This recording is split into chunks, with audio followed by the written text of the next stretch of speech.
Você está ouvindo o História FM.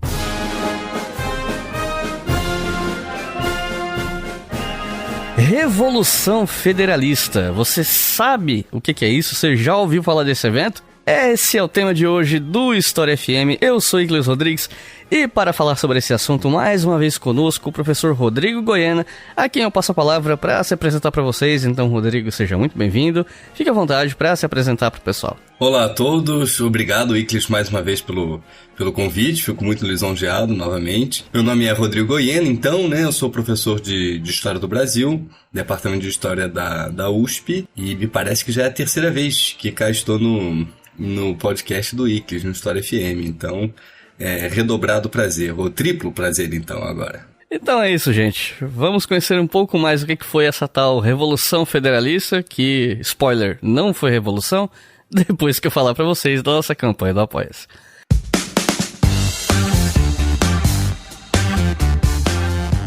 Afinal de contas, é a nossa campanha no Apoia-se que financia esse podcast. E eu tô gravando com a porta aqui da sacada aberta, então se vocês ouvirem uma moto passando de fundo ou um caminhão, não estranha, porque tá muito quente e eu não tenho ar-condicionado. Mas enfim, o que é a nossa campanha no Apoia-se? É a campanha que financia o História FM. E você pode ajudar a financiar esse podcast em apoia.se/obrigahistoria. Você pode apoiar com qualquer valor a partir de R$2 por mês. E entrando lá você vai ver que tem algumas faixas de recompensa, né? Você tem acesso ao mural do Apoia-se, você tem o seu nome lido aqui. Se você apoiar com R$5 ou mais, você ouve os episódios com antecedência. Apoiando com R$10 ou mais, você tem acesso ao PDF dos roteiros de perguntas dos episódios. E você pode fazer o seu apoio em apoia.se/obrigahistoria. E os nossos novos apoiadores e apoiadoras são Yuri Brito, Felipe Alves, Rodrigo Muzel, Bruno Bianchi, Isabela Barros, Rogério Andrade, Daniel Rodrigues, Gibson Dantas, Thiago Neves, Ingor Costa, Iago Marialva, Fernando Seara, Gabriel Kenji, Luísa Ferreira, Jaqueline Macedo e Cauã Lemes. Muito obrigado, pessoal, são vocês que fazem esse podcast existir, literalmente. E você que está ouvindo, se você ainda não apoia, considere a possibilidade de apoiar esse projeto educacional gratuito. Se você preferir apoiar com Pix, sem acesso às recompensas, mas ainda assim fazer um apoio, você pode fazer isso com a chave Pix leituraobrigahistoria@gmail.com. Repetindo, leituraobrigahistoria@gmail.com.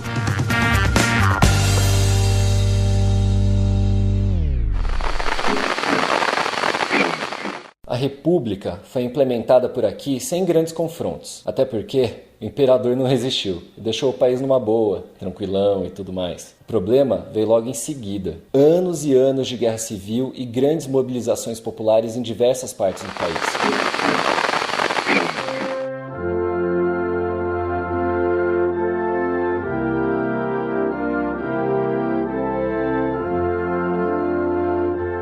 Pra gente começar a falar sobre essa assim chamada Revolução Federalista, eu acho que primeiro a gente tem que falar um pouco sobre o Rio Grande do Sul no século XIX, porque a região foi diretamente afetada por diferentes guerras, né? A gente teve Guerra dos Farrapos, a Guerra do Paraguai, que afetou bastante o Rio Grande do Sul. A maior parte dos soldados brasileiros que lutaram na Guerra do Paraguai saíram do Rio Grande do Sul, né?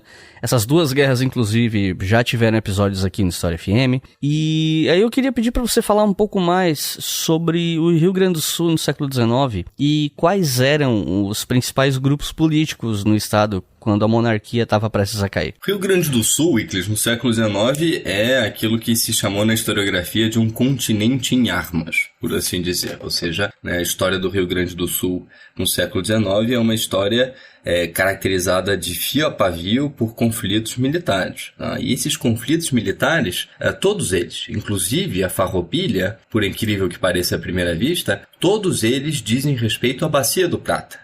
O Rio Grande do Sul esteve francamente vinculado à história da Bacia do Prata, Se tomássemos a Bacia do Prata como uma unidade de análise, uma parte dessa unidade Bacia do Prata seria, sem dúvida, o Rio Grande do Sul, e o Rio Grande do Sul com um imenso protagonismo, porque, inclusive, antes da Farroupilha, o Rio Grande do Sul pautou em boa medida o que foi a Guerra da Cisplatina, que estourou em 1825 e se estendeu até 1828. Eu digo pautou sem nenhum demérito para as razões estatais vinculadas aos interesses do Rio de Janeiro ou de Buenos Aires, mas eu digo pautou no sentido de levar à frente.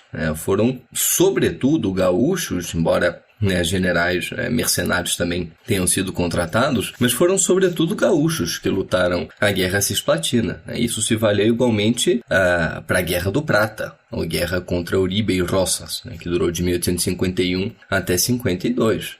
A Farroupilha, um pouco antes, né, que se estendeu de 35 a 45, igualmente. Né? Bom, aí é um caso efetivamente gaúcho, né? Mas eu digo igualmente no sentido de que a Farroupilha, né, muitas vezes ainda na historiografia pensamos a Farroupilha enxergando-a para dentro do Brasil, como se o Brasil fosse uma ilha, mas todo o desenrolar dos acontecimentos da Farroupilha estão francamente vinculados à Bacia do Prata mais uma vez, né? Portanto, né, outra vez, aí o Rio Grande do Sul pautando inclusive a inserção do Brasil no Rio da Prata. A Guerra do Paraguai é a mesma coisa.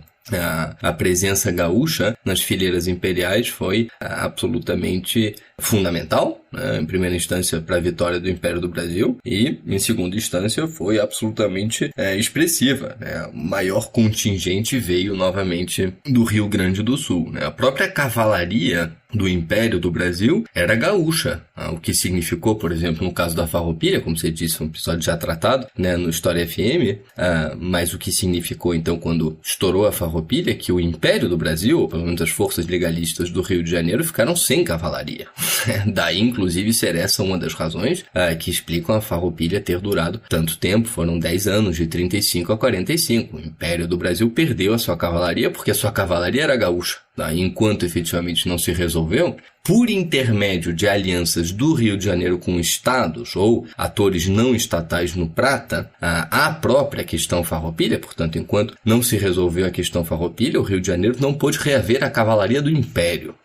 Portanto, né, uma província absolutamente central nesse sentido, porque, como diria inclusive a Gabriela Nunes Ferreira, que tem uma publicação excelente acerca do Brasil, né, e a Bacia do Prata na primeira metade do 19, o Rio Grande do Sul se comportou como uma espécie de corrente de transmissão das tensões platinas para o Rio de Janeiro.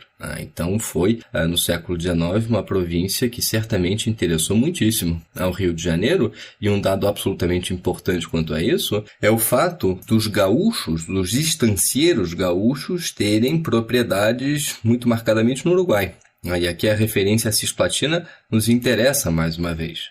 Após o término da Guerra Cisplatina, em 1828, o Império do Brasil perde a província Cisplatina, que se torna Uruguai. Agora, um ponto-chave quanto a isso é que justamente, né, uma boa fração de estancieiros gaúchos tinham propriedades, né, no Uruguai, portanto, agora como Estado independente. Tá? Isso foi causa de celeuma ao longo do século XIX, porque se agora havia um Estado independente no qual havia propriedades gaúchas, essas propriedades passavam a ser tributadas, ou pelo menos aquilo que era vendido a partir dessas propriedades, aí são derivados da pecuária, né, ou a carne de charque, que atravessa uma fronteira internacional, é tributado. Isso gera e gerou, né, imenso desentendimento, entre gaúchos e uruguaios, por um lado, e dois, né, entre gaúchos e o Rio de Janeiro, a depender de quão filiados aos interesses do Rio Grande do Sul estivessem, né, enfim, estivesse a classe dirigente imperial no Rio de Janeiro. Portanto, o Rio Grande do Sul teve uma centralidade muito expressiva, né, para a condução dos negócios internacionais do Império do Brasil, né, porque a Bacia do Prata é formadora, e muitas vezes, outra vez, a gente perde isso de vista, mas a Bacia do Prata é formadora, né, tanto da identidade internacional do Brasil, né, quanto formadora, e aí por extensão, do Estado Nacional Brasileiro. Né, e o Rio Grande do Sul está, né, nessa encruzilhada, né, histórica, por assim dizer. Então, sem dúvida alguma, o Rio Grande do Sul foi absolutamente central para a nossa formação política no século XIX. A coisa muda um pouco na passagem, né, do Império para a República, não porque o Rio Grande do Sul deixasse de ter importância agora para a Primeira República, né, instaurada então com um golpe civil-militar, e é um golpe civil-militar esse do 15 de novembro de 1889. Não é uma questão de irrelevância súbita do Rio Grande do Sul, mas a coisa muda na medida em que o Rio Grande do Sul não mais, né, se posiciona no início da Primeira República como essa, né, corrente de transmissão das tensões platinas para o Rio de Janeiro. Tá? Inclusive porque, naquela altura, o Estado Nacional Brasileiro já estava formado, e as tensões com os países platinos, após a proclamação da República e, no fundo, após o término da Guerra do Paraguai, em 1º de março de 1870, mudaram completamente. Após, justamente, então, a vitória do Império do Brasil e seus aliados contra o Paraguai, o Império do Brasil, embora não tivesse conseguido instaurar na Bacia do Prata algo semelhante à hegemonia que teve, marcadamente na década de 1850, pelo menos o Império do Brasil consegue fazer com que se mantivesse no Uruguai, no poder, então, em Montevidéu, um partido mais próximo do Império do Brasil, para dizer o mínimo, que era o Partido Colorado, por aí vai bem. Paraguai foi o derrotado e, portanto, o Paraguai passaria e passou por longas décadas de reconstrução, portanto uma ameaça não viria mais daí, e eventualmente a ameaça viria de Buenos Aires e até certo ponto veio, porém numa toada muito diferente das tensões entre Buenos Aires e o Rio de Janeiro que se deram ao longo do século XIX. Inclusive porque o próprio Estado Nacional Argentino se formou também. A Bacia do Prata, pós-Guerra do Paraguai, se torna menos barril de pólvora, pelo menos em comparação ao que havia sido no século XIX. Se apazigua um pouco mais, pelo menos a Bacia do Prata, o que significou então que o lugar do Rio Grande do Sul nesse sentido mudou. Embora, é claro, como veremos um pouco mais à frente, inclusive durante a Revolução Federalista, os contatos platinos dos gaúchos ainda vieram à tona. Tá? Agora são contatos, ou foram contatos, muito diferentes daqueles que se deram quando, por exemplo, da Farroupilha.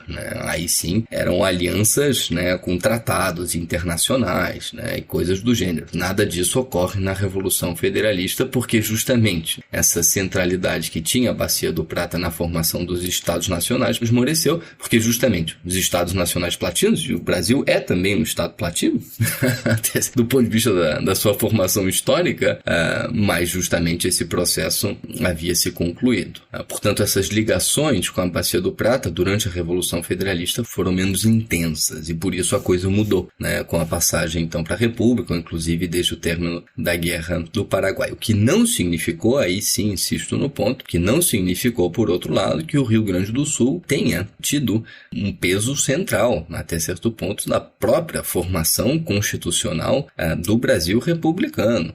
O Partido Republicano Gaúcho, ou do Rio Grande do Sul, pesa e pesa muito na medida em que tem voz e tem vez, teve voz e vez na Constituinte, e os interesses gaúchos foram interpostos, efetivamente, inclusive com uma boa dose de atrito em relação ao PRP, o Partido Republicano Paulista, que se apresentava como pretensamente o partido mais hegemônico, ainda tardaria um pouco para ganhar essa difícil hegemonia, na expressão do Eduardo Cugelmas, mas em todos os casos os interesses gaúchos se colocaram firmes durante a Constituinte, com todas as dificuldades internas, aí já agora ao Estado do Rio Grande do Sul. Com a passagem do Império para a República, as províncias se transformaram em estados federativos. Agora, justamente, o Partido Republicano Rio-Grandense, ou gaúcho, ou do Rio Grande do Sul, enfim, são sinônimos aqui pra gente, tinha tendências antagônicas internas. Havia a corrente mais liberal de Assis Brasil, a linha mais conservadora de Pinheiro Machado, ou inclusive, e essa de grande expressão, a corrente positivista do Júlio de Castilhos. Tá? Todos esses personagens formados muito claramente, porque nasceram basicamente em meados do século XIX, mas todos eles formados num caldeirão muito platino do Rio Grande do Sul. O próprio Pinheiro Machado, por exemplo, foi um veterano da Guerra do Paraguai.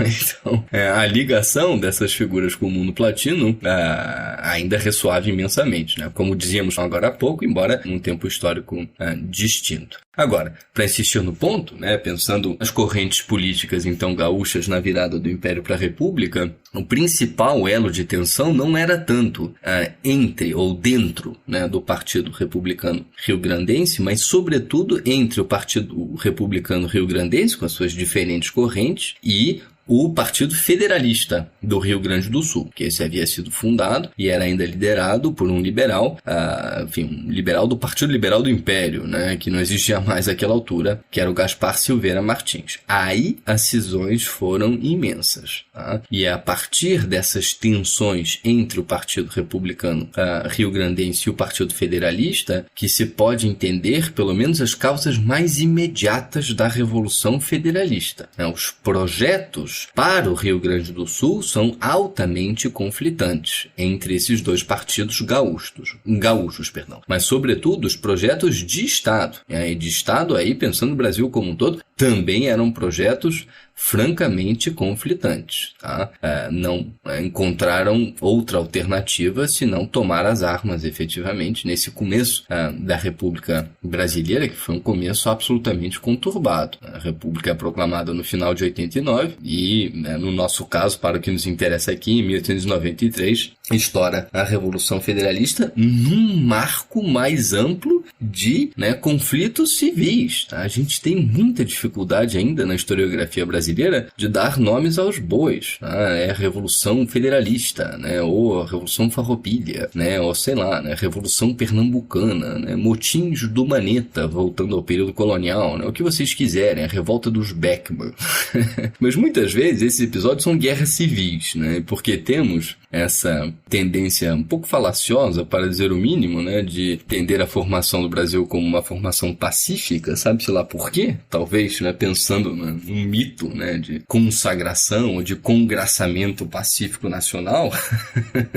E é um mito, mas em todos os casos isso nos leva a não ponderar efetivamente essas supostas revoluções, motins, levantes como guerras civis. E no fundo, esses primeiros anos da República, e aí são primeiros anos largos, quase uma década, de guerra civil brasileira, tal qual houve depois uma guerra civil espanhola, na década de 1930, essa aqui da década de 1890 é a guerra civil brasileira com todas as letras, porque a Revolução Federalista se entrecruzou efetivamente com outras guerras civis que estouraram no Rio de Janeiro, a segunda revolta da Armada muito marcadamente. Então, algumas vezes ainda temos a tendência na historiografia de separar essas ditas revoltas, a Revolução Federalista por um lado, a primeira revolta da Armada por outro, a segunda revolta da Armada por outro, depois vem Canudos e assim sucessivamente, mas isso faz parte de um bloco histórico único, de uma guerra civil única no fundo, porque diz respeito a esse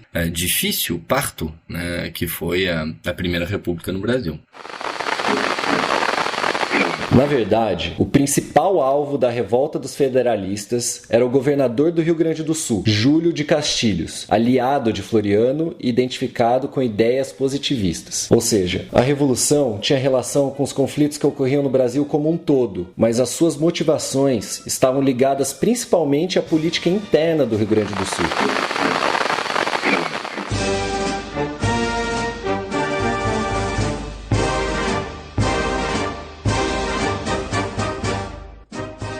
Aqui eu queria focar mais nas lideranças políticas que estão diretamente relacionadas ao começo dessa guerra, como Júlio de Castilhos, Gaspar da Silveira Martins, Gumercindo de Saraiva e outros que você quiser mencionar, O que a gente pode falar desses sujeitos e quais os motivos de conflito entre eles, enfim? É aí onde as coisas começam a se cruzar de fato no cenário nacional. Então, para entendermos a Revolução Federalista, é fundamental entender o que está acontecendo no país, e não apenas no Rio Grande do Sul, nesses momentos imediatos, imediatamente posteriores, então, à proclamação da República. Como dizíamos agora há pouco, a República nasce de forma muito conturbada e disputada, porque a partir do momento que aquilo contra o qual se lutava, que era a monarquia, a partir do momento que a monarquia ruiu, aqueles que se uniram contra a monarquia entraram rapidamente em contradição, porque tinham projetos, esses grupos, francamente conflitantes. Tá? O projeto de país do Partido Republicano Paulista, notadamente, era claramente contrário ao projeto de uma ala, né, militar, né, encabeçada por figuras como o próprio Floriano Peixoto. A ala paulista pensa a formação republicana do Brasil a partir de um modelo agrário exportador. Então, é uma política econômica que se almeja completamente diferente, do ponto de vista monetário, do ponto de vista fiscal, né, do ponto de vista cambial, ou seja, segurar o câmbio de que forma, para atender a quais interesses, ou emitir moeda em que sentido, facilitar o crédito para quem, ou ainda, né, afrouxar tarifas alfandegárias, né, em benefício de quais setores produtivos e assim sucessivamente. É um projeto claramente diferente do castrense, né, do militar, na medida em que o projeto militar, pelo menos uma ala muito expressiva dos militares, tem um projeto industrial, né, para o país. E aí, justamente, né, uma política econômica industrial é claramente contrária a uma política econômica voltada para a sustentação do, né, capital produtivo rural, né, muito marcadamente os cafezais do oeste paulista, enfim, né, da fronteira agrícola cafeira sempre em expansão, claramente aí indo do oeste velho, né, que se estendia basicamente de Campinas até quase Ribeirão Preto, né, para o oeste novo. Então, o oeste novo, assim chamado daquela época, que aí sim é rumo, a fronteira agrícola ia se deslocando rumo ao que hoje é Presidente Prudente. Então, modelos de Estado francamente diferentes, e eram modelos de Estado diferentes não apenas do ponto de vista da alocação no fundo da política econômica do país, ou seja, a alocação de recursos dentro de uma direção dada à política econômica, ou seja, não é apenas isso, é um modelo, ou eram modelos políticos claramente conflitantes também. O modelo militar, do ponto de vista político, isso vale tanto para Deodoro da Fonseca, primeiro presidente da República do Brasil, né, quanto o seu sucessor também militar, Floriano Peixoto, ambos veteranos da Guerra do Paraguai, é bom que se digam, isso é importante, porque claramente carregavam, né, uma espécie de frustração em relação ao poder civil, enfim, antes o imperial, mas que não havia atendido aos militares, né, e não à toa, rápido parêntese, uma das primeiras medidas adotadas por Teodoro da Fonseca após o golpe foi aumentar os salários dos militares e aumentar os gastos voltados para a caserna. Mas em todos os casos, esse modelo militar do ponto de vista político é um modelo muito mais concentrador do poder do que um modelo civil marcadamente paulista. Não só. Os republicanos civis do Rio de Janeiro também preconizavam uma organização política do Estado muito mais desconcentrada do que aquilo preconizado pelos militares. Então, trocando em miúdos, o que isso significa? Isso significa que os militares, né, pensavam uma república que fosse limitada, o mais limitada possível do ponto de vista da organização federativa. Então, não poderia tratar-se de forma alguma de esvaziar o Distrito Federal. Agora não é mais corte, né, evidentemente, mas o Rio de Janeiro passa a ser o Distrito Federal de um Estado federativo, mas não se tratava de forma alguma de esvaziar, então, os poderes do Rio de Janeiro em benefício dos Estados federativos que, eventualmente, tudo poderiam. Justamente o que São Paulo queria, né? Especialmente o que desejava São Paulo, o PRP, era que, e assim foi, na nossa primeira carta constitucional de 1891, né, que os impostos de exportação ficassem retidos nos estados. Os de importação são da União, e de fato vão para o Rio de Janeiro e são redistribuídos conforme a política fiscal adotada a partir do Rio de Janeiro, mas os impostos de exportação não. Ficaria e ficou com os estados. Era absolutamente negociável, né, para São Paulo, na medida em que São Paulo tinha o Porto de Santos, que passou a ser justamente quando da proclamação da República o principal porto de exportação de café, passando inclusive o porto do Rio de Janeiro. Isso era inegociável para os paulistas, assim como era inegociável para os paulistas a possibilidade dos estados poderem contrair empréstimos internacionais sem o aval da União. Coisa que era impensável à época do Império. Isso era chave para São Paulo, porque justamente os bancos da capital, da antiga capital do Rio de Janeiro, não haviam facilitado tanto, né, o crédito agrícola, diríamos hoje, aos paulistas, como os paulistas haviam desejado. Isso era inegociável para São Paulo. E isso incomoda justamente aos militares. Isso foi, né, matéria de debates absolutamente acalorados durante a Constituinte. O modelo, então, militar é um modelo que não né, recomendava tamanha transferência no fundo de competências aos estados, isso por um lado, e por outro lado, ponto absolutamente capital, era um modelo que recomendava a concentração de poder nos executivos, no plural. Então é no executivo nacional, na presidência da República, na ocorrência, mas também nas presidências de estado. Bom, se tem que ser uma federação, porque isso é inegociável para o Partido Republicano Paulista, tudo bem que seja uma federação, porém, os executivos estaduais, hoje chamamos de os governos estaduais, na época era as presidências estaduais, o governador de hoje era o presidente de estado daquela época. Portanto, as presidências estaduais deveriam ter poderes acrescidos em relação aos poderes legislativos e estaduais. Então, o que se recomendava na caserna era um modelo concentrador de poder, na medida do possível do ponto de vista da distribuição vertical das competências, Estado-União, mas francamente concentrado no que diz respeito à distribuição horizontal do poder. Portanto, a distribuição do poder entre executivo, legislativo e judiciário, e aqui o executivo deveria ter larguíssima preponderância. Como é que isso chega ao Rio Grande do Sul? E Rio Grande do Sul que passou por momentos absolutamente conturbados nesses primeiros anos da República, não à toa, porque o Partido Republicano Gaúcho tem cisões, como dizíamos agora há pouco, entre Assis Brasil, Pinheiro Machado ou Júlio de Castilhos, mas igualmente no Rio Grande do Sul há o Partido Federalista, que é o exato oposto daquilo recomendado muito marcadamente por Júlio de Castilhos. E efetivamente, então, para vocês terem uma ideia, nesses primeiros anos republicanos, praticamente 20 presidentes de Estado se revezaram no poder gaúcho, ou seja, uma instabilidade completa, até que efetivamente o Júlio de Castilhos conseguiu firmar-se por mais tempo.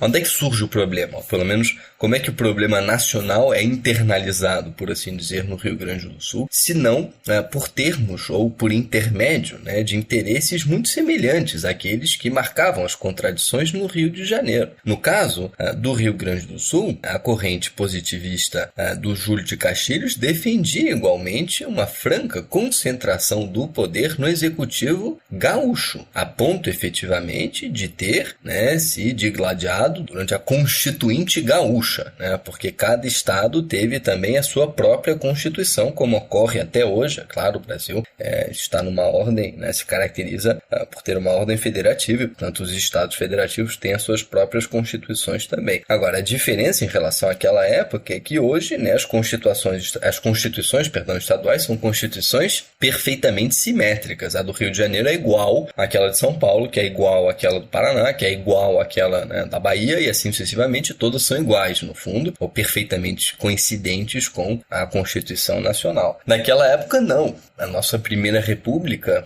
se caracterizou por um ultrafederalismo assimétrico, em alguma medida semelhante ao que hoje é o federalismo nos Estados Unidos.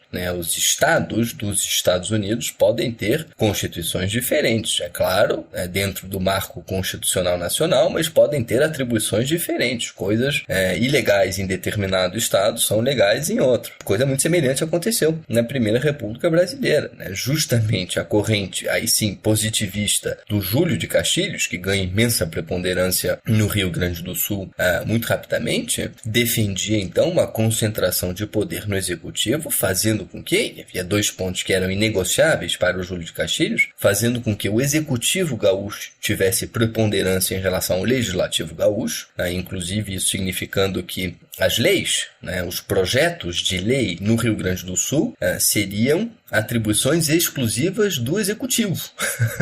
Ou seja, como quem diz, o legislativo gaúcho não poderia ter iniciativa legislativa. Só vem do Palácio do Piratini, ponto.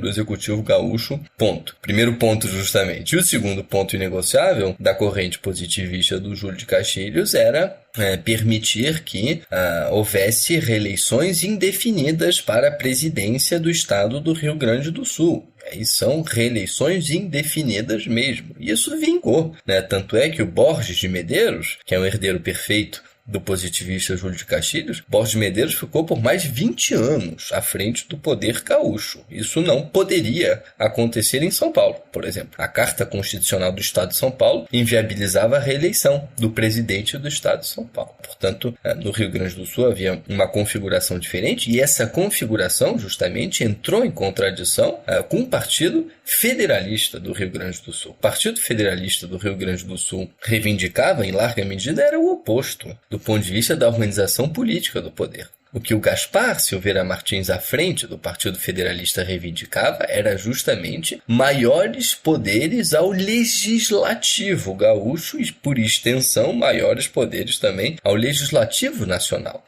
Por isso as tensões gaúchas ecoaram perfeitamente a situação do Rio de Janeiro. As principais contradições que se davam no Rio de Janeiro reverberaram perfeitamente no Rio Grande do Sul. Inclusive, não sei se eu estou adiantando um pouco a ordem das suas perguntas, mas não à toa, é a partir do momento em que justamente Floriano Peixoto chega ao poder e não convoca eleições, é a partir desse momento que estoura a segunda revolta da Armada e imediatamente estoura, e aí é para e passo mesmo, uma depois da outra, inclusive as tensões gaúchas começando antes, mas enfim, se dá também a Revolução Federalista. Justamente porque, e esse é um ponto importante, quando o Deodoro da Fonseca, no fundo, se vê forçado a renunciar, Deodoro da Fonseca foi o homem errado na hora errada, no fundo. Proclama a República, com apoio civil, evidentemente, e tem um governo provisório muito conturbado e um governo constitucional, a partir de fevereiro de 1891, quando se promulgou a Constituição, tem um governo constitucional mais conturbado ainda, caracterizado por sucessivas crises políticas.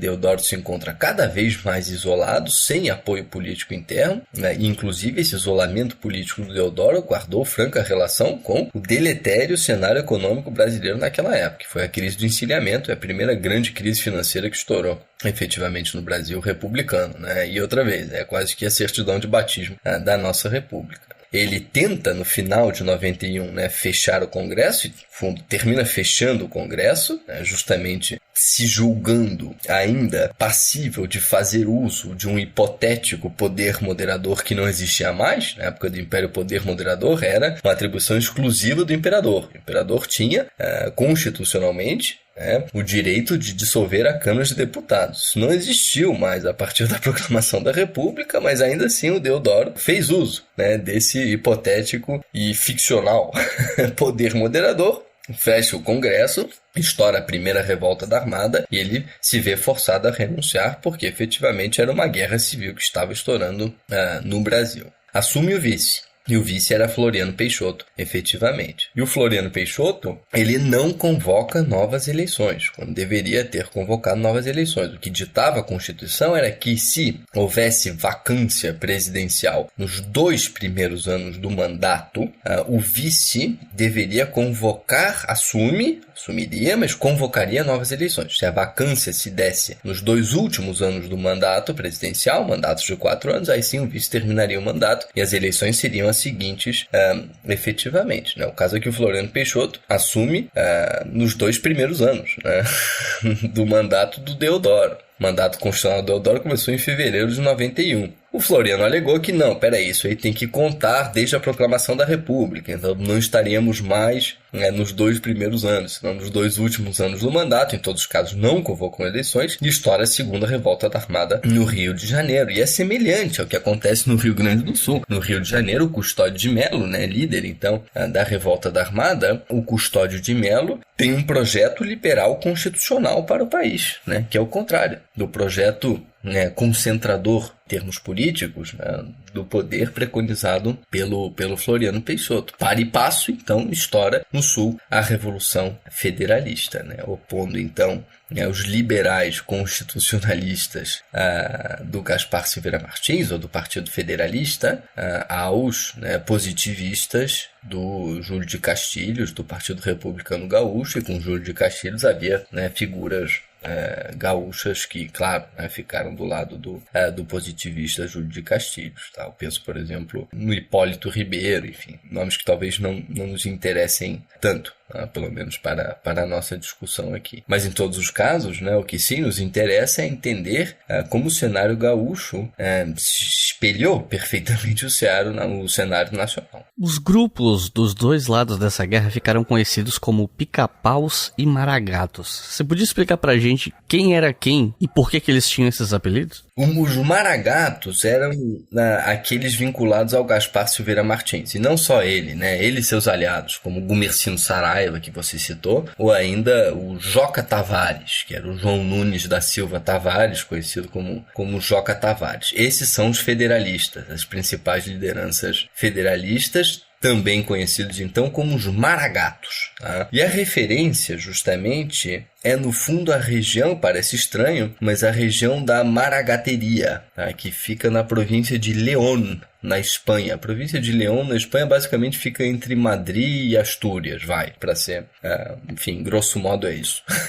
Tá? Mas o caso é que, em função da imigração, né, dos espanhóis da região de Maragateria ao Uruguai, os revoltosos federalistas do Gaspar Silveira Martins, Gumercindo Saraiva e do Joca Tavares terminam sendo apelidados dessa forma porque justamente eles começaram a movimentação militar a partir do Uruguai. Especialmente onde, então, né, os espanhóis da região de Maragateria haviam, né, já há décadas àquela altura, se instalado. E, inclusive, né, o Gumercindo Saraiva, muito marcadamente, chegou a regimentar um batalhão de uruguaios para entrar no Rio Grande do Sul e depor o Júlio de Castilhos. Castilhos, no fundo, se assenta no poder procurando estabilizar o poder gaúcho.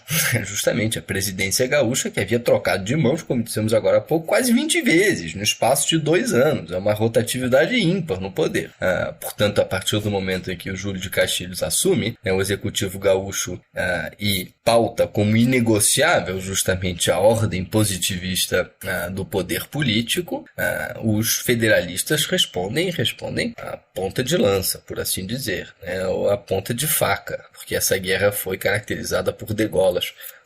Discutiremos um pouco mais à frente. Mas em todos os casos a referência é essa, justamente, né, o fato dos revoltosos terem saído do Uruguai, inclusive comprando armamento não só uruguaio, mas argentino também. E atenção, que aqui não há apoio oficial do governo de Montevidéu e de Buenos Aires aos revoltosos da Revolução Federalista, né? Enfim, do Gaspar Silveira Martins e do Gumercindo Saraiva. Não é um apoio oficial. Isso é feito, né, pelos rebeldes, por assim dizer, in loco. Conseguem arregimentar uruguaios, comprar armamentos, mas não é um apoio oficial. O cenário é muito diferente, por exemplo, do que aconteceu na Farroupilha, décadas antes. Aí sim, os farrapos conseguiram alianças formais, com Juan Manuel de Rosas, por exemplo, em Buenos Aires, ou com Manuel Oribe, do Partido Blanco, no Uruguai. Mas, em todos os casos, a referência é essa. E, por outro lado, né, os positivistas do Júlio de Castilhos ficam, né, com a alcunha de pica-pau.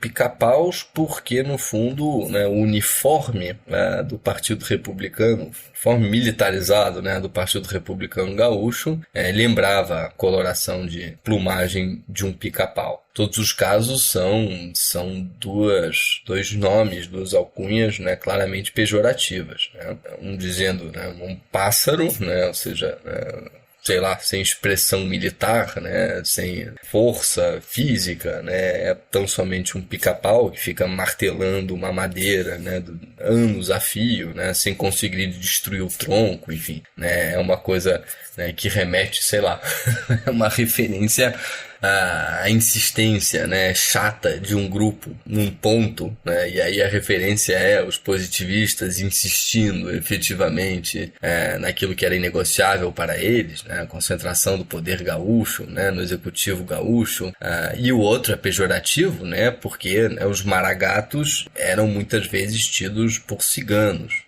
né, migravam, inclusive, né, a origem é essa na Espanha, né, na província de León, migravam de um ponto ao outro, né, sem referências fixas, justamente sobrevivendo a partir do próprio movimento. Então, são dois nomes, claro, são dois rótulos, no fundo, claramente pejorativos. Mas fato é que, então, a partir, né, dessa movimentação do Rio Grande do Sul, estoura formalmente o conflito também, e é também no Rio Grande do Sul, porque no Rio de Janeiro a pólvora, né, já estava estourando também.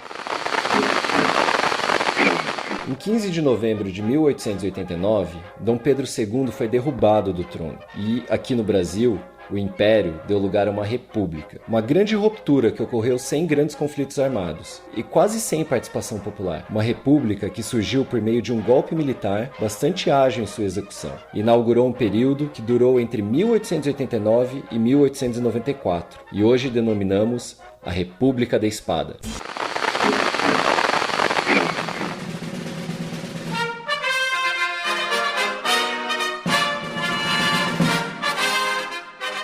Eu li que essa guerra começou oficialmente em 2 de fevereiro de 1893, quando Gumercindo Saravia foi do Uruguai para o Rio Grande do Sul com tropas exigindo a deposição do Júlio de Castilhos, entre outras demandas. Eu queria saber se procede, se de fato foi esse o começo mesmo, e se tu pode explicar pra gente como é que foi o começo da guerra, e detalhar um pouco melhor que demandas eram essas do grupo do Gumercindo Saravia, enfim. Formalmente o começo é esse. A tua pergunta é boa, né? Porque é apenas formalmente o começo é esse. Né? A Revolução Federalista, se é que é revolução, e não guerra civil, mas ela começa antes. Começa antes na medida em que, como dizíamos agora há pouco, né, ela esteve francamente vinculada ao muito conturbado cenário, né, do início da República no Brasil. E um ponto, né, especialmente importante quanto a isso é justamente pensar, mencionamos isso agora há pouco, né, mas é justamente pensar o que foi a crise do encilhamento, que é uma crise econômica severa e duríssima, né, que marcou o Brasil até a passagem para a década de 1900, quando a economia encontrou alguma estabilidade. Tá? Inclusive, a partir daí, né, o governo tendo recursos para ampliar os seus gastos, enfim, a infraestrutura de integração física, gastos urbanos e assim sucessivamente. Muito imageticamente, um resultado disso foi, né, a reurbanização do Rio de Janeiro, as reformas do Pereira Passos. Mas até lá é o caos econômico que caracteriza a República. E essa crise do encilhamento tem origem na lei bancária do Rui Barbosa, de 1890, que basicamente, trocando em miúdos, ela flexibilizou a criação monetária no país. Então, basicamente, é uma lei que põe fim à centralização monetária que caracterizou o Império do Brasil, pelo menos nas últimas décadas. E aqui o Banco do Brasil falava altíssimo. O Banco do Brasil era a principal instituição responsável, né, por criar moeda, ao fim e ao cabo, isso na leitura do Rui Barbosa, que foi o primeiro ministro da Fazenda republicano do Brasil. Na leitura do Rui Barbosa, seria um entrave à expansão econômica do país e, sobretudo, a expansão industrial. Era preciso crédito rápido e crédito fácil e barato para justamente promover a industrialização do país e, portanto, ele descentraliza a criação monetária, né, permitindo então a criação de outros bancos emissores Brasil afora, né, do sul até efetivamente o norte do país. Tá? O problema essencial é que esses, né, empréstimos assumidos muito rapidamente se transformaram em empréstimos, ou investimentos, melhor dito, especulativos. E não produtivos. Esse dinheiro, mais fácil, mais rápido e mais barato, foi contraído muito menos para ampliar a produção, notadamente industrial, que de fato não ocorre, ou ocorrem de forma absolutamente incipiente e magra. Mas o ponto é que esses recursos foram usados como investimento especulativo. E, efetivamente, a partir do momento em que se percebeu que as supostas companhias formadas eram fumaça, né, eram pó de traque, que não havia materialidade nenhuma por trás delas, quebrou a Bolsa do Rio de Janeiro. Aí é a famosa corrida aos bancos, as ações das companhias despencam, crise financeira a partir desse momento, né, levando a uma sucessão de quebras, enfim, é um cenário clássico de uma crise financeira. Tá? Esse é um ponto importante, né, porque ele diz respeito, no fundo, às formas projetadas para sair da crise. Tá? Isso diz respeito, é claro, ao Rio Grande do Sul também. Por que eu digo isso? Porque aqui uma outra contradição larguíssima vem à tona. E ela diz respeito à saída da crise almejada pelos militares, por um lado, Floriano Peixoto na ocorrência. 2. A saída da crise almejada pelos paulistas. E ainda, terceiro ponto para o que nos interessa aqui, a saída da crise almejada no Rio Grande do Sul. E as saídas são claramente diferentes. Pela lógica do Floriano Peixoto, a saída deveria ser, no fundo, insistir na industrialização do país, né? E aí é direcionar o crédito à indústria. Se é que havia crédito ainda possível para ser tomado no país. No fundo, é direcionar a política fiscal para o desenvolvimento industrial. Esse é um ponto fundamental para o Floriano Peixoto. A saída paulista, que termina sendo a vitoriosa no fundo, é o crédito externo. Basicamente, o PRP, o Partido Republicano Paulista, entende que não há capacidade, né, de contrair dívida pública interna, porque o país está em crise e ninguém compraria títulos do Tesouro, e, portanto, o Brasil deveria contar com um credor externo. Isso, de fato, acontece. A passagem do Império para a República ela é caracterizada pela substituição da dívida interna pela dívida externa. O início da longuíssima trajetória da dívida externa brasileira começa sobretudo com a proclamação da República a partir do modelo paulista como saída do encilhamento, da crise do encilhamento. Então, como sair através de crédito externo. Essa a saída para o PRP. Com um problema central, que basicamente, e nisso acertava o PRP, para poder contrair crédito externo, era fundamental apaziguar o país. E era tudo o que não estava ocorrendo no Brasil naquele momento. Leia-se revoltas da Armada e Revolução Federalista justamente. Ou seja, os paulistas entendem que, se não houvesse estabilização interna, não haveria capacidade do Estado financiar-se forçosamente pela via externa. A via interna é impossível, o país está quebrado. Então tem que ser pela via externa. E o investidor externo vai preferir investir, sei lá, nos Estados Unidos a investir no Brasil. Naquele momento, tendo visto que o país está em crise, uma guerra civil. Para o investidor externo é muito claro que o Brasil passava por uma guerra civil e, de fato, não houve um influxo, ou pelo menos o influxo de crédito externo desejado, até efetivamente o tipo de estabilização econômica que os paulistas entabularam, sobretudo com Campos Salles na presidência a partir de 1898, e não à toa, quando o seu ministro da Fazenda, que era o Joaquim Murtinho, assina o primeiro empréstimo de consolidação externa, primeiro funding loan. Mas em todos os casos, a lógica é essa, para o PRP tem que estabilizar o país. É estabilizando o país que haveria recurso pela via externa para justamente usar a política econômica nacional em prol do desenvolvimento cafeiro do país, ligando, no fundo, o setor produtivo cafeiro ao interesse nacional. A lógica do PRP funciona por essa via em larguíssima medida. Como é que o Rio Grande do Sul entra nessa história? O Rio Grande entra nessa história de forma conflitiva, sobretudo em relação ao PRP, porque a economia gaúcha, isso foi uma característica inclusive ao longo da Primeira República, a economia gaúcha era uma economia voltada para o mercado interno e não para o mercado externo. Portanto, uma política econômica voltada para a sustentação de uma commodity, de um bem agrícola voltado para o mercado externo, tem forçosamente essa política econômica de ser muito diferente de uma política econômica do ponto de vista cambial, do ponto de vista fiscal, do ponto de vista monetário, que é uma política econômica voltada para a produção interna, completamente diferente, do ponto de vista de tarifa alfandegária, do ponto de vista da taxa de câmbio, do ponto de vista dos incentivos fiscais e assim sucessivamente. Como a economia gaúcha era voltada muito mais para dentro, quer dizer, para o mercado interno brasileiro do que para o mercado externo,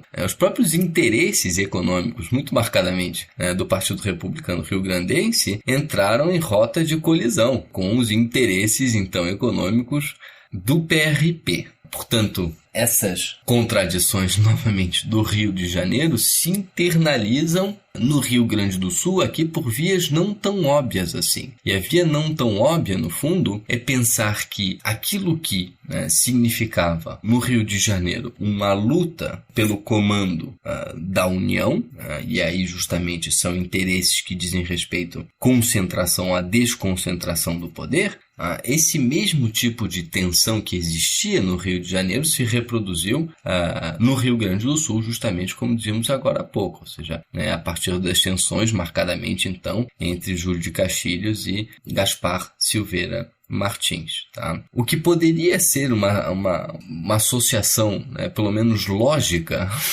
do ponto de vista do que acabamos de dizer, termina não acontecendo. E a associação lógica seria dizer o seguinte: bom, o PRP é claramente federalista, pró-estados, pró, inclusive, até certo ponto, o resguardo das competências legislativas, tanto estaduais quanto nacionais. Tudo indicaria, ou pelo menos pela lógica, que o Partido Federalista Gaúcho se ligasse ao PRP. E, efetivamente, que os positivistas de Júlio de Castilhos, que, efetivamente, também não deixavam de defender um modelo, pelo menos, mais industrializante para o país, que Júlio de Castilhos e seus positivistas se ligassem a Floriano Peixoto no Rio de Janeiro. É quase isso que acontece, com uma diferença singular. A diferença singular é que o Partido Republicano Paulista termina apoiando Floriano Peixoto na luta de Floriano Peixoto do lado de Júlio de Castilhos contra Gaspar Silveira Martins, o que pode parecer contraditório também, não deixa de ser. Como diabos pôde o PRP lutar contra Gaspar Silveira Martins, do ponto de vista político tinham muito mais a ver, e portanto ficar do lado daquilo que era contrário, do ponto de vista ideológico, ao PRP, ou seja, Floriano Peixoto e Júlio de Castilhos. Como foi possível isso ter acontecido? E aqui é que entra justamente essa variável do crédito externo, que é absolutamente fundamental para o PRP. O PRP, que inclusive teve, durante a Constituinte de 1890 e 1891, que teve como mais um dos seus pontos negociáveis a possibilidade dos estados, possibilidade que efetivamente se concretizou, mas a possibilidade dos estados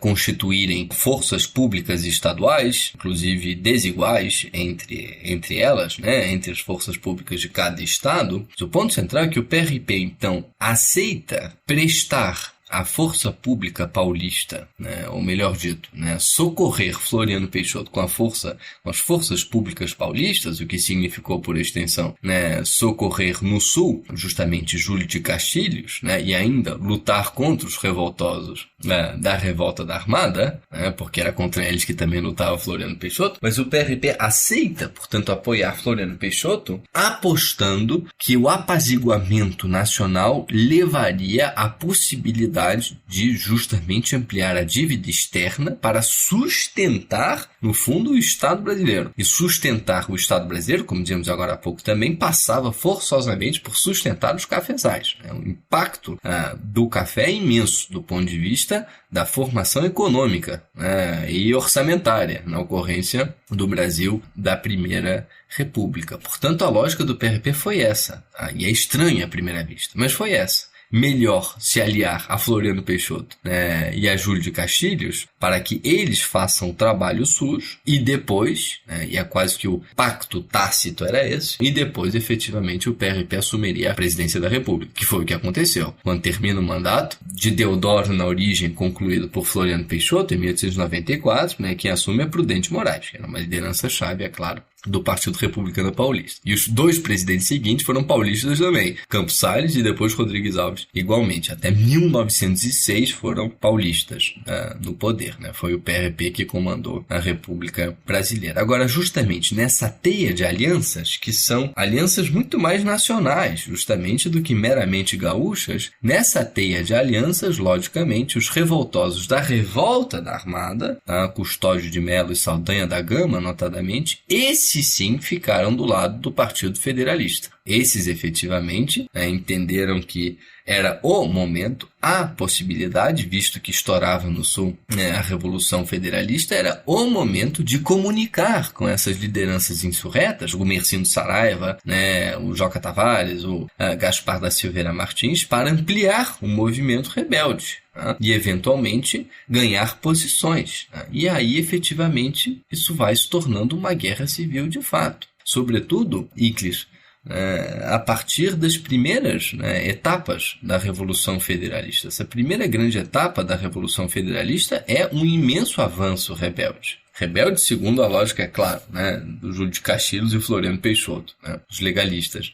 Mas a lógica foi de um avanço muito rápido das forças do Gaspar Silveira Martins e do Mercino Saraiva, notadamente, inclusive alcançando rapidamente posições que iam além do próprio Rio Grande do Sul. E aí vai ficando cada vez menos gaúcha mesmo, essa Revolução Federalista. Atravessam Santa Catarina, chegam a Paraná e estiveram a 2 passos de entrar em São Paulo. Então foi se nacionalizando, de fato, essa Revolução Federalista muito rapidamente. E foi um movimento muito violento, que pode ser conhecido aí como Guerra das Degolas ou Guerra da Degola. Foram mais de 10 mil pessoas mortas e muitas delas, inclusive, foram degoladas.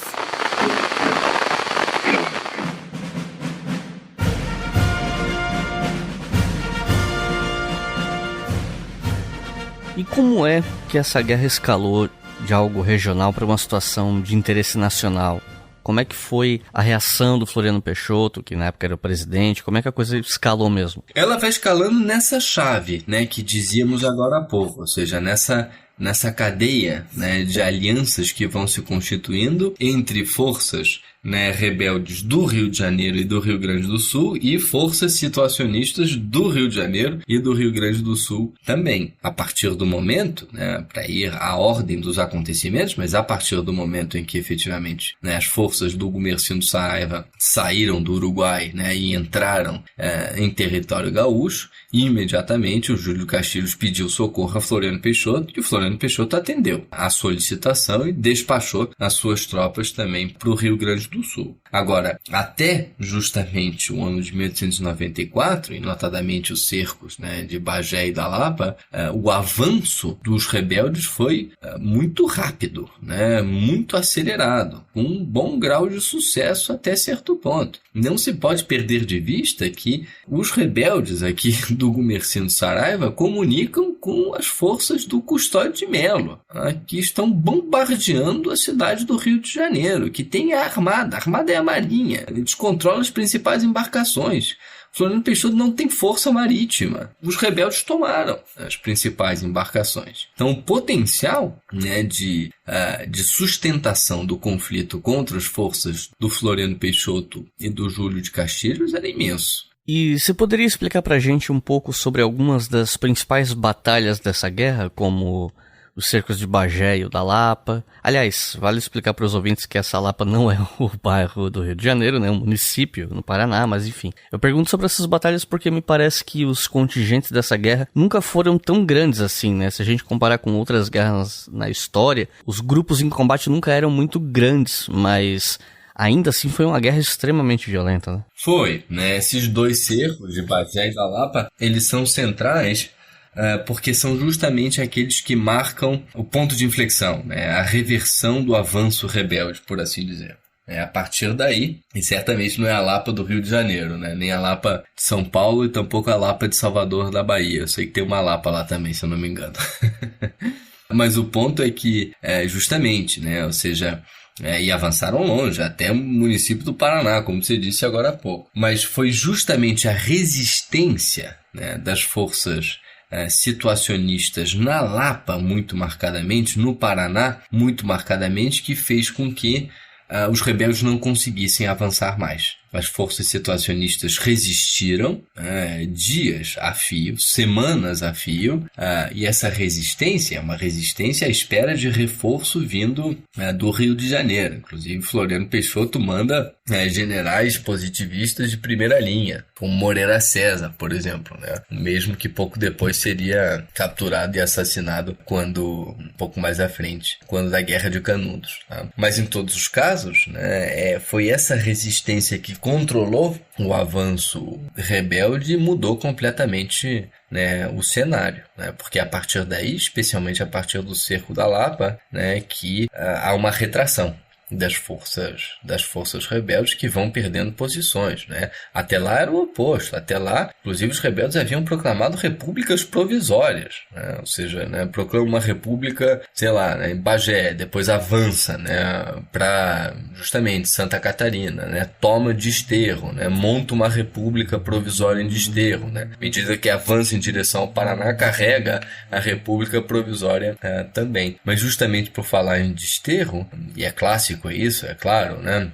Mas foi justamente em Desterro, né, onde melhor comunicaram tanto as forças do Gaspar Silveira Martins, do Gumercindo Saraiva, quanto as forças do Custódio de Mello. Comunicam perfeitamente, é um ponto estratégico de apoio, né, para a distribuição de forças rebeldes no sul do país, e não à toa foi lá também onde, né, o Floriano Peixoto termina, né, levando a cabo, né, a sua luta contra os federalistas gaúchos e, no fundo, os revoltosos da Armada. Né? Não à toa, Desterro passa a se chamar, a partir então desses episódios, de Florianópolis, né, em referência, claro, ao Marechal de Ferro. Mas conflitos esses, né, claramente marcados por cenários hiperviolentos. Tá? Inclusive porque o equipamento técnico militar era muito rudimentar. Tá? Então se usava muito a faca, justamente.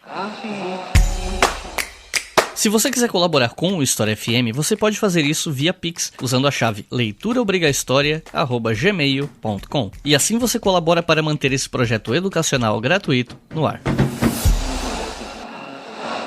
E aproveitando que você mencionou essa questão da faca, um dos apelidos pelo qual essa guerra ficou conhecida foi o de Guerra da Degola, porque a degola era um dos principais métodos de execução de prisioneiros e afins. E aí eu queria pedir para você comentar um pouco mais sobre o uso desse método de execução, porque embora os contingentes dessa guerra não tenham sido tão grandes quanto de outras guerras do Brasil, a questão da degola fez ela ser uma das mais infames, né, das guerras que nós tivemos. Ela é lembrada como uma das mais grosseiras, violentas e tal. E essa prática de degola ser tão espalhada, assim, tão comum, tinha a ver tanto com a questão da precariedade na qual essas pessoas lutavam, né, que impedia que eles tivessem prisioneiros ou campo de prisioneiros que desse para alimentar todo mundo.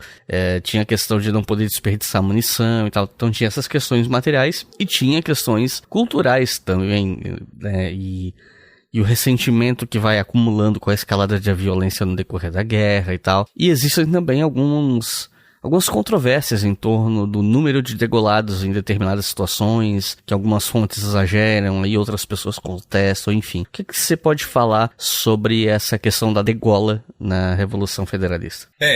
São degolas, né? Portanto, chegar a números oficiais, né, mais claros, é muito difícil. Não se sabe ao certo. As melhores estimativas dizem que na Revolução Federalista teriam falecido algo entre 7 e 10 mil pessoas, degolados talvez menos, provavelmente muito menos, ou enfim, são números muito incertos, não há nenhuma certeza quanto a isso, tá? Mas um balanço do conflito, é um balanço, né, que basicamente gira em torno dos 10 mil mortos, tá? O que não é pouca coisa para o tamanho do Rio Grande do Sul à época, inclusive para o tamanho do Brasil demográfico, é claro. Mas a degola certamente foi, né, fatídico símbolo da Revolução federalista. A degola era muito praticada, né, pelas razões que você mencionou, foi muito praticada pelas razões que você mencionou, ou seja, é uma situação muito difícil do ponto de vista do abastecimento das tropas, tanto de um lado quanto do outro, né, e portanto era impossível, né, a manutenção de prisioneiros de guerra. A degola era muito mais rápida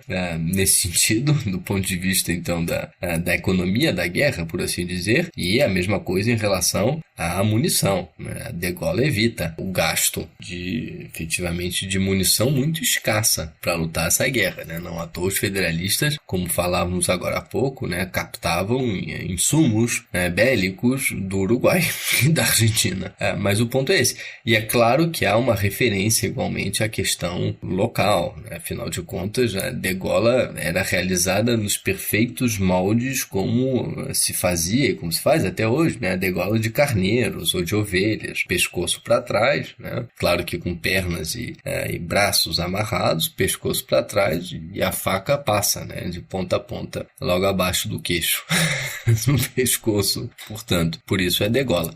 Mas afora, o que dissemos, é claro que a degola funcionava também como um mecanismo de intimidação, por um lado, e igualmente um mecanismo de revanche, de vingança. Uma degola daquele lado significava 2 degolas do outro lado, e assim sucessivamente. Aí os números escalaram com todas as letras. Depois do cerco da Lapa, o Gumersindo Saraiva acabou sendo assassinado. E existe toda uma história de que o corpo dele foi exumado, que a cabeça dele foi cortada para ser levada a Júlio de Castilhos. Você pode contar pra gente sobre essa questão da morte do Gumersindo na guerra e essa história da cabeça dele? Eu tô perguntando essa questão especificamente por conta de um filme do Tabajara Ruas, não sei se você assistiu ou não, um filme chamado A Cabeça de Gumersindo Saraiva. Não assisti. Tem no Prime Video e ele romantiza essa história e tal, mas enfim, puder falar um pouco a respeito. Legal, mas a morte do Gumersindo Saraiva foi um baque tremendo para as forças federalistas, a liderança principal, enfim, junto com Gaspar do Silveira Martins, que foi capturado, né, justamente degolado na ocorrência, e a cabeça foi entregue a Júlio de Castilhos, que de fato, né, recebe a cabeça, né, e inclusive comunica isso a Floriano Peixoto, né, claramente, né, pautando o fim próximo do conflito. Tá? Mas o ponto é que, justamente para agravar a situação posterior ao cerco da Lapa, o Gumersindo é capturado. Isso significou, então, né, como dizemos agora há pouco, uma baixa imensa, e uma baixa, inclusive, do ponto de vista moral, para as forças federalistas. E nesse momento que está acontecendo a Revolução Federalista e que os federalistas avançam pela região sul, por cidades da região sul, estava acontecendo lá no Rio de Janeiro a segunda revolta armada da Marinha. E essa segunda revolta armada era contra Floriano Peixoto. Então o que a gente vai ver agora nesse momento? Integrantes do Partido Federalista do Rio Grande do Sul se unindo com integrantes revoltosos marinheiros da segunda revolta armada.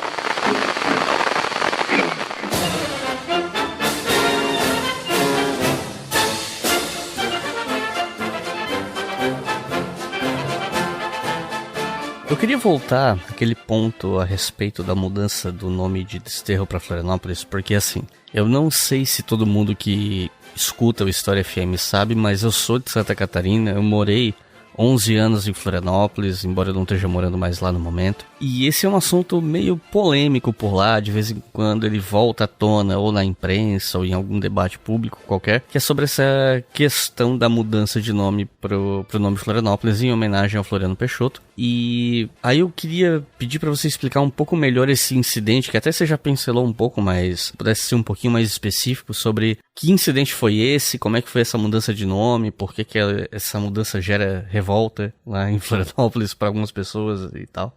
A mudança de nome é claramente, né, uma alusão ao Marechal de Ferro, né? Florianópolis, inclusive isso numa emulação de algumas tentativas frustradas do próprio Deodoro, tá, de batizar outras cidades como Deodorópolis. Isso aconteceu de fato enquanto o Deodoro da Fonseca foi presidente da República. Então havia um certo fascínio, né, com transformar nomes de cidades pelo nome do militar da hora. E na ocorrência o da hora era o Floriano Peixoto, tá? Mas o ponto central é que justamente Desterro é uma posição muito estratégica né? Uma posição insular, e é uma posição de distribuição de forças pelo sul do Brasil, do Rio Grande do Sul, né? Passando por Santa Catarina, evidentemente, até o Paraná. Não à toa foi ali, como dizíamos, né, que melhor se entrecruzaram aqui fisicamente, né? Inclusive os interesses, né, federalistas com os interesses da revolta da Armada,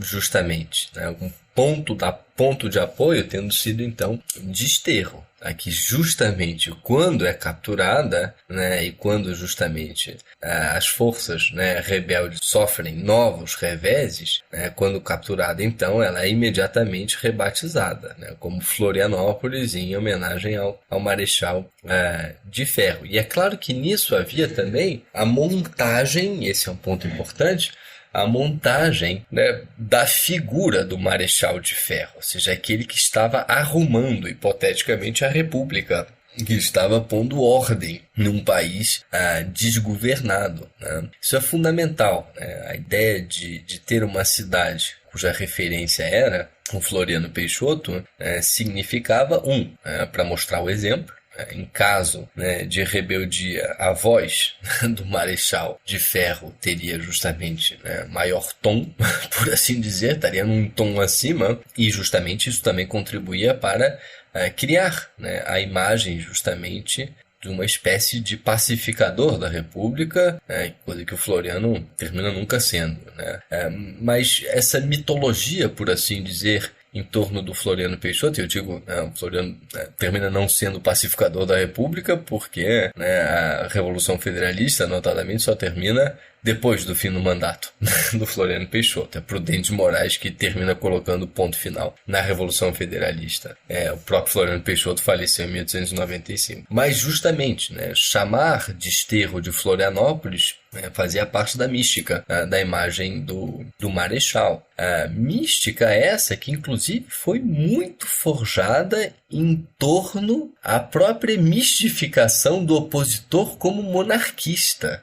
Muitas vezes a gente perde isso de vista porque ainda há uma certa tendência historiográfica a comprar aquilo que foi o discurso do próprio Floriano Peixoto. Para o Floriano Peixoto, tudo que não fosse florianista, ou aliado a Floriano Peixoto, ou, né, florianista se não ativo, passivo ou contemplativo, enfim, tudo que não orbitasse em torno a Floriano Peixoto virava monarquista. Não à toa, o Floriano Peixoto leu Gaspar da Silveira Martins como um monarquista. Essa versão foi muitas vezes, como dizemos agora há pouco, comprada pela historiografia. A mesma coisa acontece em relação aos revoltosos da Armada. Saldanha da Gama é visto como um monarquista. Tinha ele convicções monarquistas? Ele especificamente até tinha. O Custódio de Melo, certamente não, tá? De forma alguma. Não era a pauta. A pauta era liberal constitucionalista, né? Defender a Constituição em detrimento de uma figura ditatorial, que se apresentava como ditatorial, que era o Floriano Peixoto. Agora, justamente chamar a todos aqueles que eram inimigos de monarquistas, né, contribuía justamente,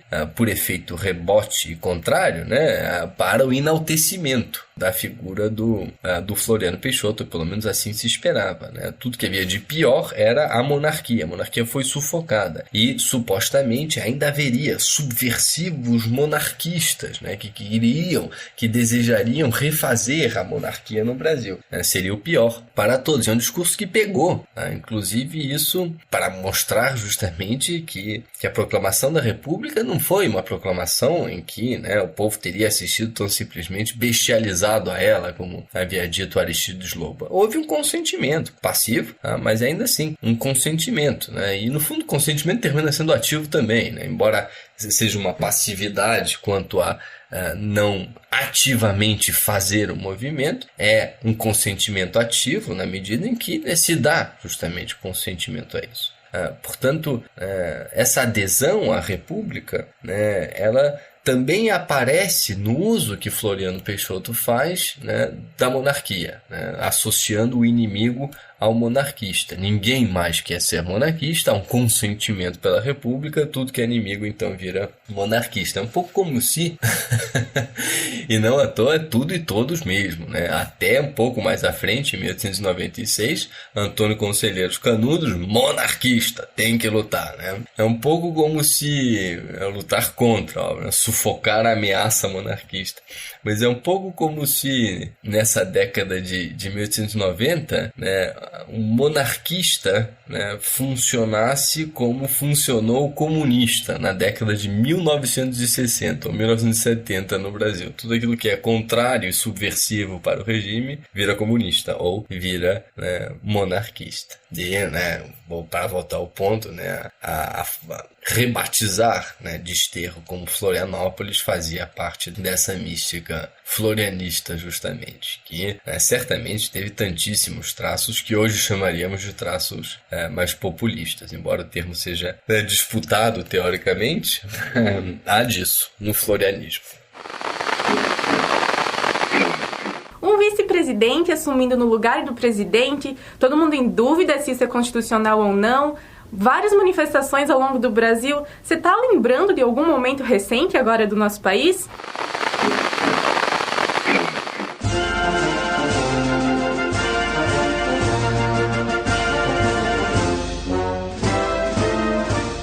A última batalha dessa guerra civil teria sido a Batalha de Campo Osório, em 24 de junho de 1895, e a paz foi assinada mais ou menos 2 meses depois.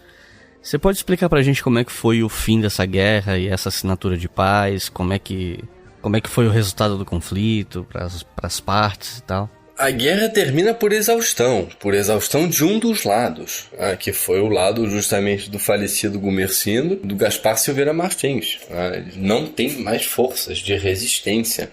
Depois do cerco da Lapa, né, e de Bagé, se viram forçados, né, uma retração ainda, né, ampliada pelo fato, né, do Floriano Peixoto mobilizar mais e mais tropa para lutar contra os rebeldes federalistas, né? Isso, inclusive, o arrepio dos interesses econômicos e orçamentários do Floriano Peixoto. O Floriano Peixoto queria direcionar, né, o orçamento nacional para o desenvolvimento industrial. Não consegue, porque tem que lutar justamente uma guerra, especialmente no sul do país, né? Uma guerra civil, enfim, do sul ampliado, né?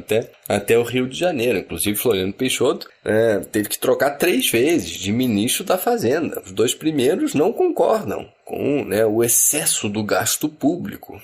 O Floriano Peixoto não tem jeito, tem que gastar mais, né? Tem que pacificar o país, senão nada é possível. E de quebra, bom, o projeto industrial também foi a breca.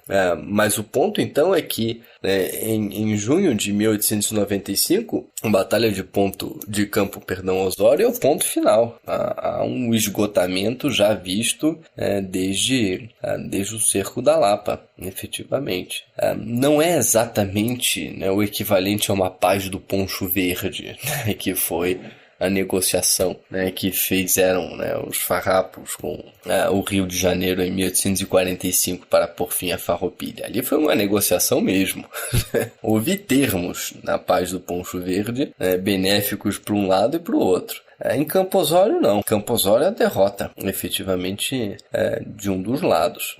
E é Prudente de Moraes, mesmo, na ocorrência, já era presidente da República, pondo fim ao movimento dito rebelde no Sul e endossando, né, tendo que tragar, no fundo, Júlio de Castilhos. Outra vez, Júlio de Castilhos é o oposto, tanto político quanto econômico, dos interesses do PRP. Mas fazer o quê? É o jeito, teria pensado Prudente de Moraes e o próprio Campos Salles. É o jeito, vamos ter que lidar com essa turma do Sul, né? Senão, olha o que aconteceu. Melhor pacificar, arrumar o país para ter espaço, né, do ponto de vista das contas públicas e do ponto de vista do interesse do credor externo no Brasil, espaço para tocar um crescimento econômico a partir dos cafezais paulistas. Quais tu considera que foram os principais impactos dessa guerra no Brasil? Qual o saldo final dela? Principais impactos desse conflito, justamente, me parecem que dizem respeito a isso que dizíamos agora há pouco, ou seja, né,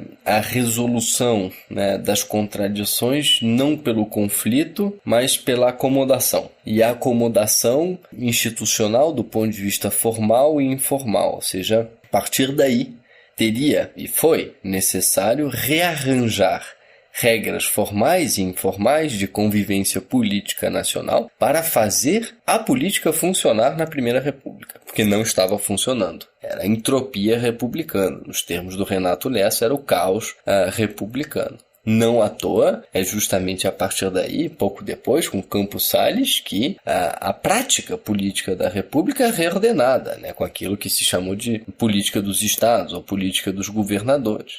Um equilíbrio deveria ser encontrado, mesmo que com pontos, né, desfavoráveis ao PRP, mesmo que com concessões de um lado e do outro, né, o próprio Rio Grande do Sul tinha que ceder em relação aos paulistas no Rio de Janeiro, do ponto de vista, né, da política econômica, muito marcadamente, mas o equilíbrio era fundamental, porque fora desse equilíbrio era a guerra civil, justamente. Então, a Revolução Federalista, né, junto com o que vem logo depois, né, um ano depois, Canudos, enfim, as revoltas da Armada, elas têm esse impacto, que é a necessidade de reequilibrar a República. Estava desequilibrada desde a proclamação de 15 de novembro de 1889. Essa guerra me parece bem esquecida em comparação a outras que a gente teve até mesmo depois, como a autoproclamada Revolução de 32, sobre a qual também já fiz episódio aqui do História FM, e com relação a algumas anteriores também, como a Guerra dos Farrapos. Não sei, me parece pelo menos que essa guerra ela é meio esquecida mesmo em comparação com as outras. Então, eu queria saber se tu concorda com isso e por que você acha que isso acontece, né? E qual a memória que existe hoje em torno dessa guerra? Ela é, sem dúvida alguma, Iclis, muito mais esquecida. Tá? Você tem toda a razão em dizer isso. Tá? Me parece que por duas razões, ou pelo menos eu conseguiria apontar duas razões para isso.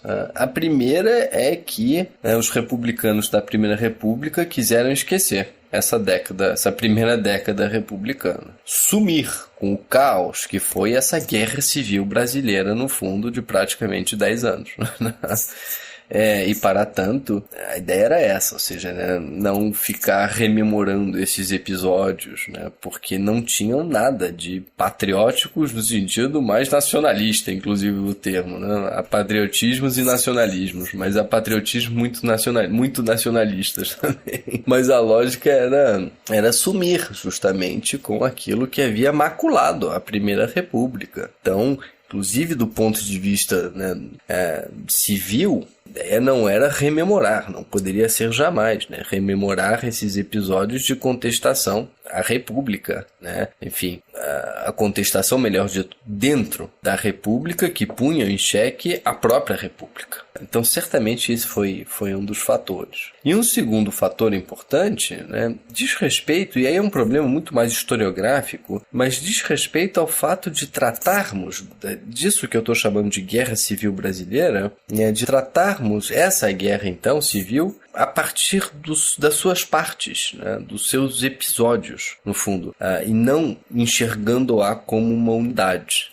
E esse é um problema, é claro, da especialização historiográfica também, né? Quem se especializa, sei lá, em revolta da Armada, geralmente não se interessa por Canudos. Quem é de Canudos não está nem tanto aí, por assim dizer, para a Revolução Federalista. Quem estuda Rio Grande do Sul não se interessa tanto pelos acontecimentos, né, na Bahia, ou no Rio de Janeiro, e assim sucessivamente. O que gera um problema do ponto de vista da interpretação mais unitária, né? Ou seja, de entender esse momento brasileiro como uma unidade e não como episódios fragmentados do ponto de vista estadual. E justamente isso tem impacto também no que diz respeito, né, à própria produção historiográfica em que faça melhor o elo entre esses diferentes episódios, né, pensando nacionalmente o que foi essa proclamação da República. Ela continua sendo lida de forma muito fragmentária. Inclusive, a produção sobre a própria Revolução, né, Federalista é pequena e não tão renovada assim. Pequena. É claro que no Rio Grande do Sul há muita produção. Houve, em décadas anteriores, uma produção mais expressiva, mas já ficou mais datado, né? Isso não foi renovado, isso não chega tanto a outros centros, né? A Revolução Federalista parece que é uma questão gaúcha, que só deve interessar gaúchos. Pelo contrário,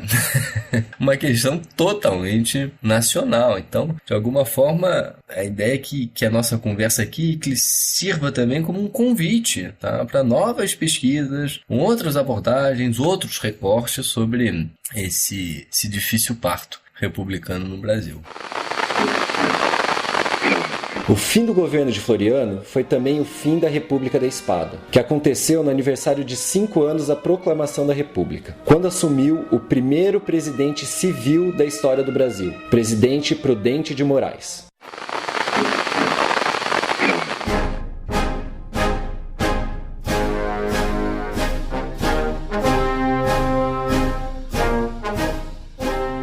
Recomendações de leitura para quem ouviu esse episódio até o final, se interessou, atendeu ao teu apelo de ir atrás, novas pesquisas, etc. O pessoal precisa de material para ler. O que você recomenda, se tivesse que recomendar aí uns 3 livros sobre o assunto? Tem uma boa quantidade, né? Claro, enfim, de trabalhos mais pontuais, né? Sobre a Revolução Federalista. Tampouco vou fazer uma enumeração grande aqui. O que falta, como dizíamos, são novas abordagens, isso sim. E mais recentes, aí também, né? A produção mais recente sobre a Revolução Federalista é pequena. Mas como uma primeira abordagem, eu recomendaria, né? Bom, uma referência incontornável quanto a isso é o Hélio Chaves Flores, um livro chamado No Tempo das Degolas, Revoluções Imperfeitas. Inclusive ele tem um capítulo muito bom no primeiro volume da coleção Brasil Republicano, uma coleção organizada pelo Jorge Ferreira e pela Lucília Neves Delgado. Um dos capítulos, o segundo desse primeiro volume, se eu não me engano, o primeiro volume é sobre a Primeira República, né? Em um dos capítulos, o segundo, me parece, é do próprio Hélio Chaves Flores. Então esse pode ser uma boa porta de entrada para esses episódios iniciais da República. Uma outra recomendação, esse é um clássico, mas que também é um bom início para entender o Rio Grande do Sul na Primeira República, é o livro do Joseph Love, de 1975, um pouco mais antigo, mas ainda assim fundamental, chamado O Regionalismo Gaúcho e as Origens da Revolução de 30. Enfim, ele vai até a Revolução de 30, mas é bom, né, para entender o lugar do Rio Grande do Sul nessa nova ordem republicana no Brasil. E eu ainda recomendaria, sempre fico um pouco na dúvida, né, porque a ideia, o ideal seria pensar também o Floriano Peixoto, mas eu diria que de forma, né, aí mais episódica, quem se interessa mais pelos conflitos em si, bom ponto seria um livro chamado Cerco da Lapa, do Francisco Brito Lacerda, aí numa lógica muito mais de história militar, ou ainda, do ponto de vista da política gaúcha, também de forma mais pontual, um livro do Silvino Antônio Malfatti, chamado Chimangos e Maragatos no Governo, de Borges de Medeiros. E, assim, eu não sei se você conhece esse livro, mas é que eu tava procurando imagens pra poder fazer uma capa para esse episódio, e eu esbarrei com um livro chamado Revolução Federalista, As Múltiplas Armas do Conflito, 1893-1895, organizado pela Ana Luísa Sete Hexgel. Sei, legal também. É de uma editora chamada Acervos, e eu consegui baixar o PDF desse livro no site da própria editora. Se não me falha a memória, foi do site da editora, mas era um download legal, não era ilegal não. Então, claro, é um daqueles livros que cada capítulo aborda uma coisa bem diferentona e tal. Sim. Mas eu vi que tem pelo menos um capítulo aqui, o capítulo 9, que ele é bem resumão, né, da Revolução Federalista. E como o livro tá de graça, fica aí, né, sugestão pra quem quiser dar uma procurada. Com certeza, com certeza. Então, Rodrigo, tem alguma consideração final? Só te agradecer mais uma vez pelo convite, Iclis. Sempre bom participar da tua iniciativa, tá? Eu sou entusiasta, já te disse isso várias vezes, mas sou entusiasta do História FM. Acho excelente a tua iniciativa e vida longa a ela. Eu que te agradeço e pode ter certeza que eu vou te chamar de novo no futuro. Legal. Até porque você estava mencionando como às vezes a gente tem essa coisa de focar numa região do Brasil e esquecendo o que está acontecendo em outras e tal. Eu ainda tô devendo episódios sobre acontecimentos, sobre guerras civis e conflitos, etc., acontecidos em outras regiões do Brasil. Eu tenho focado muito mais aqui no Sul e eu tô precisando expandir isso. Então já fica aqui a minha promessa pra quem tá ouvindo, que a gente vai ter que expandir isso aí. Legal. Muita gente já me pediu episódios sobre Canudos, inclusive, tô devendo esse. Mas, enfim. Então é isso, gente. Muito obrigado por terem ouvido até o final. Não se esqueçam que esses livros citados vão estar no post desse episódio no nosso site, historiafm.com. E claro, não se esqueça da nossa campanha no Apoia-se. R$2 por mês vocês já colaboram com o podcast. R$5 por mês vocês ouvem os episódios com antecedência. R$10 por mês vocês têm acesso aos roteiros com as perguntas em PDF. E claro, né, eu considero, lógico que eu sou parte interessada no assunto, mas eu considero que é importante apoiar um projeto educacional gratuito. E siga a gente nas redes sociais, @obrigahistoria ou @historiafm com FM maiúsculo no Twitter. Então é isso, muito obrigado e até a próxima.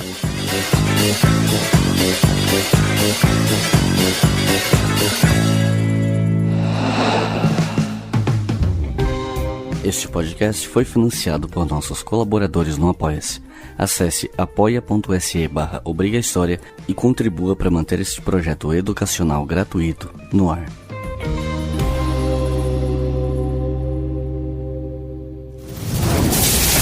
Esse podcast foi editado por Samuel Gambini, samuelgambiniaudio.com.